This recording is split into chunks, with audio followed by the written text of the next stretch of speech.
there. Today we're going to talk about how chocolate can help your pain.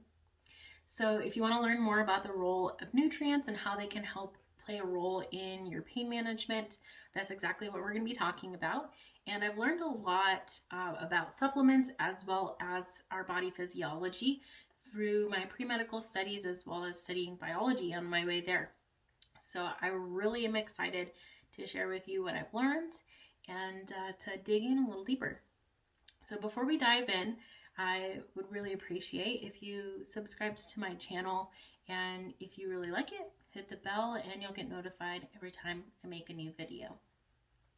So first and foremost, what is magnesium?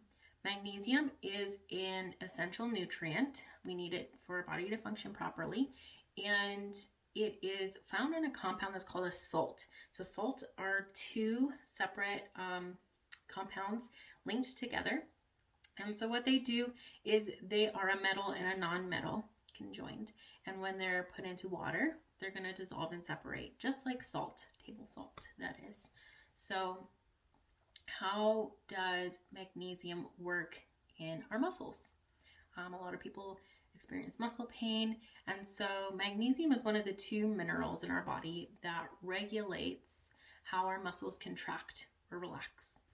Calcium and magnesium compete for the same slot, like a little Lego piece on our muscles that tells them to contract or to relax. And our muscles really can only contract. It's like they get twisted up and like a rubber band. The only thing that you can do is let it go and it completely relaxes.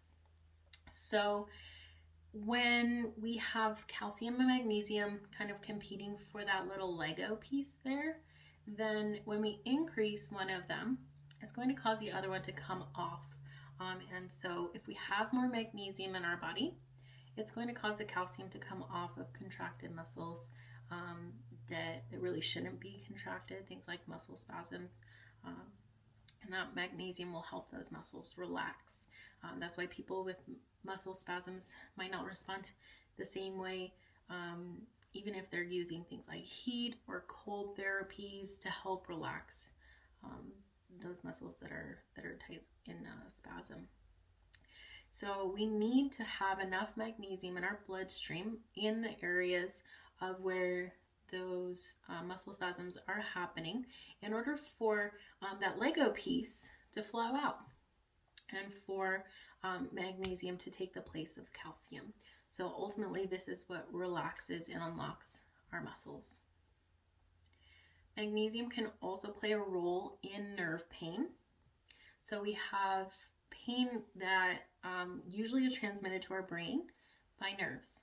And what that is very similar to how calcium and magnesium compete for that slot. There's another slot on our nerves that magnesium competes with NMDA for. NMDA tells our body there's pain there and sends the signal from one nerve to the next nerve. So what you can do is by taking magnesium, magnesium can help with sliding into that slot that NMDA would otherwise be in. And because the magnesium is there, it's not going to have the NMDA send that pain signal. So we can kind of disrupt some of those pain signals. And this can be really good for someone who might have chronic ongoing pain that really isn't intermittent. It's more of a chronic ongoing situation. So by disrupting that pain signal, it can provide a lot of relief.